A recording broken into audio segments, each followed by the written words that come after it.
ọmọ wa kò ní di ọmọ ọlọ́mọ o, aya wa kò ní di ìyàwó oníyàwó, ṣùgbọ́n lọ́gán tí a bá kú ni àdèrè àkọ̀yìn sí ẹni tó kú kò gbọ́ ṣùtì.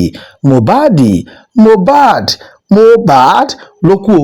Promise lórí olúwa ọmọ alọ́ba ló ṣàìsí ní arúgbó gba gbogbo ilẹ̀ kílẹ̀ tuntun ní eléyìí. Wọ́n ní lámọ̀ríkọ́ ni ó bí lágbájá àti pé tàmẹ̀dọ̀kọ́ ni bàbá làkàṣègbè ẹnu mi àgò. Lọ́gán táwọn èèyàn bẹ̀rẹ̀ sí sọ pé Sam Larry gan ni bàbá ọmọ tí gbogbo ayé ti dá bíi mílíọ̀nù ọgbọ̀n ó dé dáadáa fún. Wọ́n ní Mohbad kọ́ ló ní o, Sam Larry gan ni bàbá ẹ̀, àti pé ìyá bá mi gbọ́mọ mi gan ni ó wà láàrin Sam Larry ọ̀rẹ́ àwọn olórin àti Mohbad ọ̀rẹ́ gbogbo àgbáyé. Báwo ni wọ́n tún ṣe ń pín kiri lásìkò yìí? Èmi kọ́ o. tí Sam Larry tán ti rí i pé Sam Larry ló ní ọmọ, so Sam Larry now wanted to take his son, but ṣe mọ̀ pé bíi pé Mohbad ó love Wùmí gan. That is why lẹ ṣe gbọ́ nínú voice note yẹn pé tóun bá kú pé ìyá ẹ máa jẹ́. Ṣó ti ń ṣe mọ̀ pé kò yé wa. That is why ló ṣe sọ bẹ́ẹ̀ yẹn. So wọ́n ti ṣe tí ẹni yìí wọ́n ti ṣe ti pẹ́.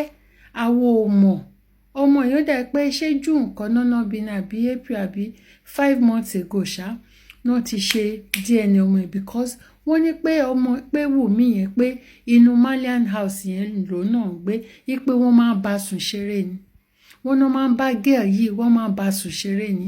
So ti Sam Larry ló wà dọmọ. Ẹ ti understand?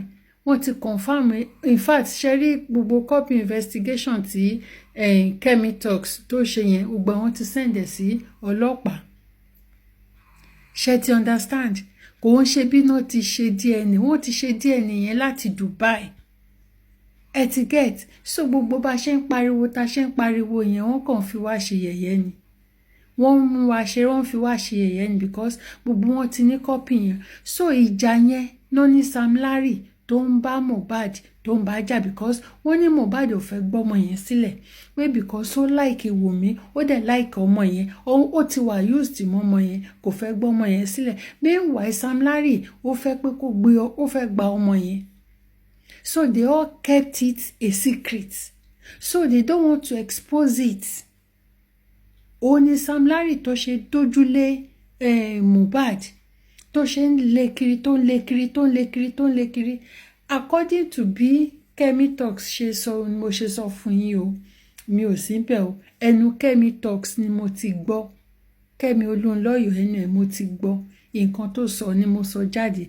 Ẹ mọ reason ilẹ̀ ti ṣú bíbá ẹ sí after 2 mi tí sùn after 2 lóru, but gbogbo kọ́mẹ́ǹtì ó bí ẹ believe pé bóyá èmi kàn wá sọ títì èmi pé mo kàn gbé wá ni. No, they've done this thing for long. Mohbad ní copy DNA yẹn, he has it kó tó kú. Ṣó ti yé yín? Ẹ má worry, by tomorrow ẹ máa mọ bí gbogbo ẹ̀ ṣe ń lọ dáadáa, everything will be opened. Ṣó ti yé yín? Ṣẹ̀rí even gan mi tí mo ṣe fẹ́ ṣe sùn gan mi tí sùn, mi tí mo ṣe fẹ́ ṣe sùn. My gender, kí ló dé tẹ́ fi ń ṣe báyìí?